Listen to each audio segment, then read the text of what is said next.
અમારા સાહેબે ગા લઈ લીધી છે, જુઓ તમે. હા, લઈ જવાના છે ગાંધીનગર, અહીંથી દેશી ગા લીધી છે, બરાબર. અને લઈ જવાના છે ગાંધીનગર. કોઈ વ્યાજબી ભાવમાં કોઈ ભાડે આવશે તો કહેજો, ટેમ્પાવાળો, બરાબર. ટેમ્પાવાળો જોઈએ 10,000 રૂપિયા ભાડું આપશે, 10,000થી વધારે નહીં આપીએ, બરાબર.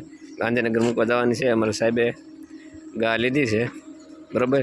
અને આ પછી કામધેનું છે, ઓ હાદી નહીં, કામધેનું છે. આ ગાય સીધી દૂધ જ કરે, કામધેનું છે, કામધેનું. ગુજરાતમાં આખા વિશ્વમાં 3 કામધેનું, ત્રીજી કામધેનું આ. 2 કામધેનું આશ્રમમાં છે, ત્રીજી કામધેનું આ. તમારા કામધેનું આશ્રમ તમે ક્યારેય નહીં જોયું, તમે કામધેનુંનો આકાર જોઈ લો, તમારા કાન જોઈ લો કામધેનુંનો. કામધેનું એકદમ હોજી હોય છે. આ કામધેનું જોવો તમે, કામધેનુંના આસળ ને એવું જોવો તમે, બરાબર. હા, એ જાય કામધેનું રાખ, એને ખબર પડી ગઈ, જો કામ જોઈએ તમે.